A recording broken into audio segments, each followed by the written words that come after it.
خدا کی حاکمیت، جہاں تک کہ جب برے رہنما اپنے خود غرض مقاصد کو حاصل کرنے کے لیے تشدد کی خوفناک کارروائیوں میں ملوث ہوتے ہیں، ہمیں تاریخی واقعات میں خدا کی حاکمیت کو تسلیم کرنا چاہیے۔ میں زکریا امیر ہوں۔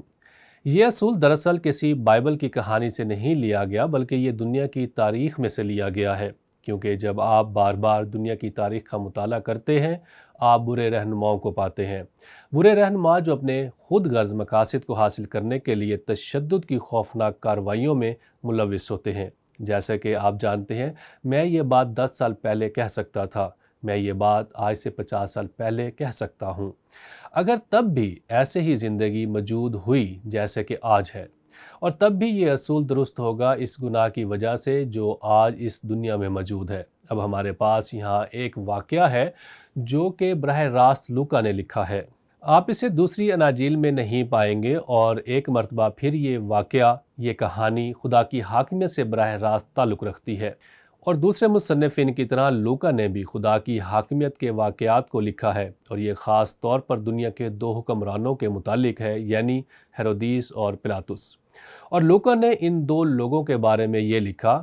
یہ سن کر پلاطس نے پوچھا، کیا یہ آدمی گلیلی ہے؟ اب یہ اس بات کی طرف اشارہ کر رہا ہے کہ جب پلاطس نے یہ سنا، یعنی یہودی یسوع پر یہ الزام لگا رہے تھے کہ وہ دراصل رومی حکومت کے خلاف بغاوت کر رہا ہے۔ یسوع نے ایسا نہیں کیا۔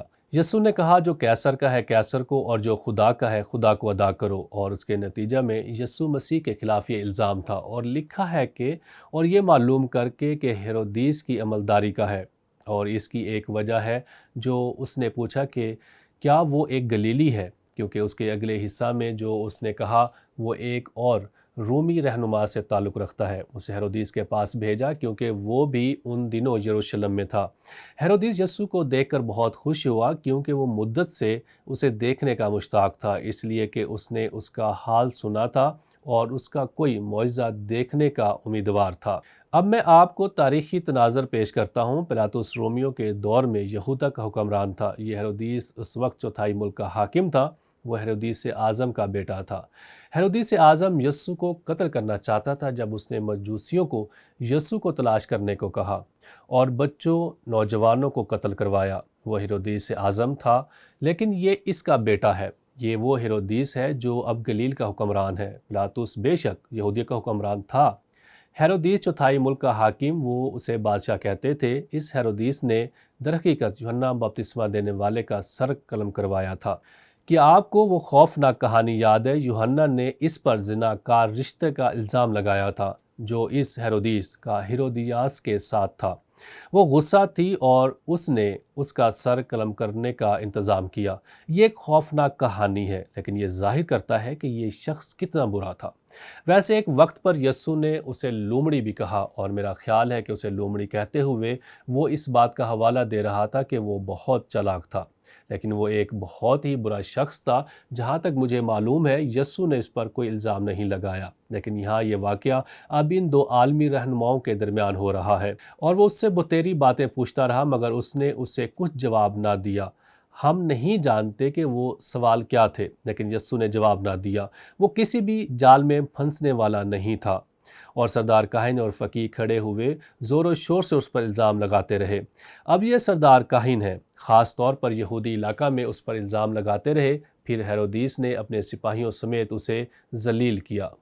یہ ہیرودیس کے نزدیک بے عزتی تھی، اس سبب سے وہ غصے میں تھا اور ٹھٹھوں میں اڑایا اور چمکدار پوشاک پہنا کر اس کو پلاطس کے پاس واپس بھیجا۔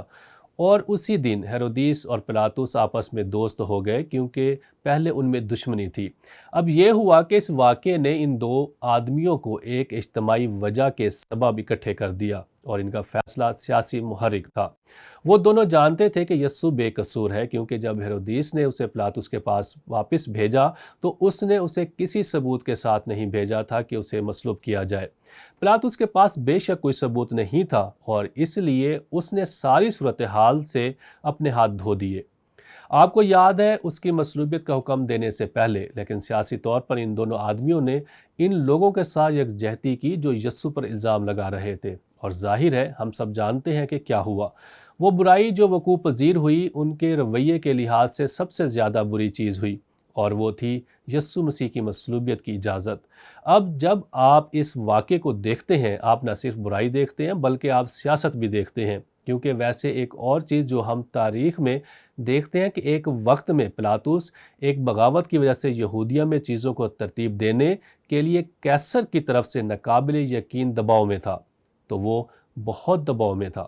ایک وقت میں وہ اپنی جان سے بھی ہاتھ دھو چکا تھا اور وہ ایک اور بغاوت نہیں چاہتا تھا، اور اس طرح وہ ان تمام خود غرضانہ خدشات سے متاثر تھا۔ اب جب آپ ان دو آدمیوں کو دیکھتے ہیں تو آپ کو یہاں خدا کی حاکمیت بھی شامل نظر آتی ہے۔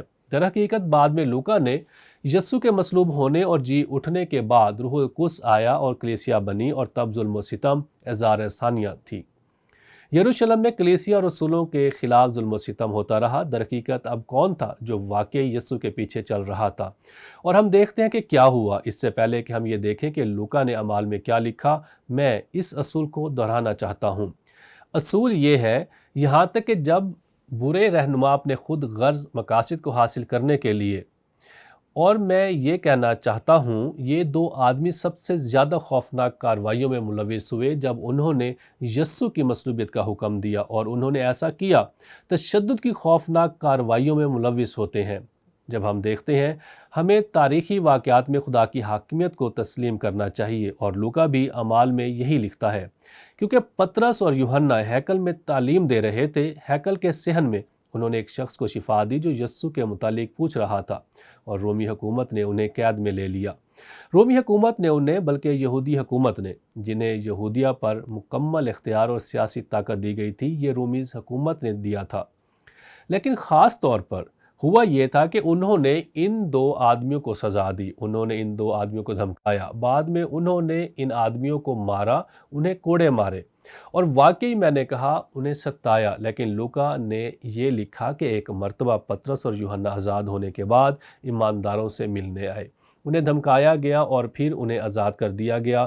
کلیسیا کو یہ خبر ملی اور انہوں نے دلیری کی ایک دعا مانگی، اور اس دلیری کی دعا کا ایک حصہ ہمیں اعمال 4 باب 27ویں آیت میں ملتا ہے، اور میں یہ پڑھتا ہوں، میں نے اسے خدا کی الہی حاکمیت کہا ہے کیونکہ یہ ہمارے اصول سے تعلق رکھتا ہے، کیونکہ واقعی تیرے پاک خادم یسوع کے برخلاف یہ اہم ہے۔ لوکا اب مسیح کی موت، جی اٹھنے اور اس کے آسمان پر جانے کے بعد کی بات کر رہا ہے۔ روح القدس نازل ہوا، کلیسیا بنی، ظلم و ستم ہوا، جسے تو نے مسا کیا، ہیرودیس اور پینتوس، پلاطس، غیر قوموں اور۔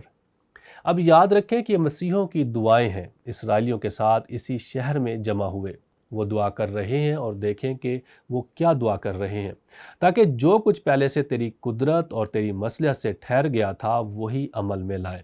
اور اس خوفناک مجرمانہ برائی میں ہم دیکھتے ہیں کہ خدا اختیار میں ہے۔ اب یہ ہمیں خدا کی حاکمیت اور انسان کی ذمہ داری کے تعلق سے اس گہرے راز سے متعارف کرواتا ہے۔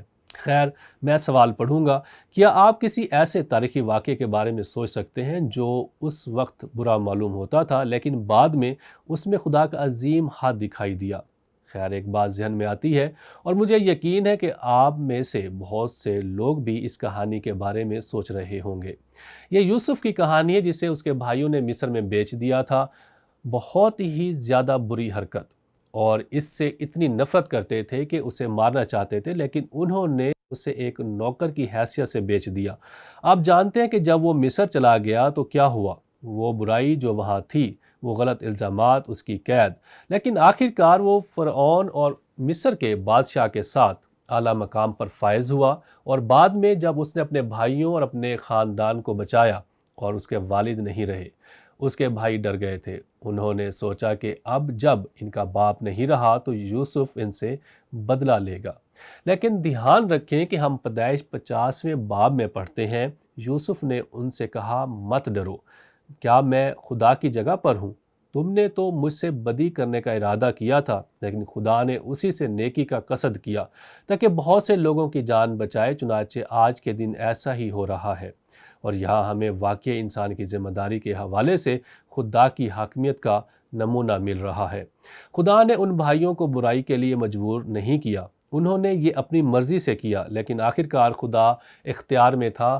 میں اس کی وضاحت نہیں کر سکتا، لیکن یہ بائبل کی سچائی ہے۔ رومیو کے نام خط اس کا 8واں باب اور 28ویں آیت میں اس کی وضاحت ہے، اور ہم کو معلوم ہے کہ سب چیزیں مل کر خدا سے محبت رکھنے والوں کے لیے بھلائی پیدا کرتی ہیں، یعنی ان کے لیے جو خدا کے ارادہ کے موافق بلائے گئے۔ میں اس بات کو بیان نہیں کر سکتا کہ سب برائی مل کر بھلائی کیسے پیدا کر سکتی ہے، لیکن ایمان کے ذریعے میں اسے یوں دیکھتا ہوں کہ یہ کلام کی سچائی ہے، اور میرے خیال سے ہم نے اس کی مثال دی ہے۔ ہم اسے بائبل کی ان آیات میں بھی دیکھتے ہیں جنہیں ہم نے آج دیکھا۔ ذاتی تجربے کے لحاظ سے ہاں، مجھے ایک موقع پر میرے خلاف ہونے والی سازش یاد ہے، اور یہ ایک بری سازش تھی۔ آخرکار وہ شخص جو اس کے بیچ میں تھا اس کی وجہ سے جیل چلا گیا۔ یہ ایک بہت تکلیف دہ تجربہ تھا، اور میں نے اسے ایک بہت اہم عہدے پر فائز کیا تھا کیونکہ میں اس پر بھروسہ کرتا تھا، اور اس نے مجھے دھوکہ دیا اور وہ بہت سی برائیوں میں شامل تھا۔ ویسے بالآخر وہ جیل سے باہر آ گیا اور ہماری صلح ہو گئی کیونکہ انہوں نے مجھ سے معافی مانگی تھی، اور میں نے اس لیے اسے معاف کر دیا۔ لیکن سچ تو یہ ہے کہ جب میں اس تجربے کی طرف واپس دیکھتا ہوں، میں نے اسے اس عہدے کے لیے اس کی سفارش کر کے اچھا فیصلہ نہیں کیا تھا۔ خدا نے مجھے یہ فیصلہ کرنے پر مجبور نہیں کیا، میں نے اپنی آزاد مرضی سے یہ فیصلہ کیا، اور اس میں میری اپنی غلطی کے عناصر شامل تھے۔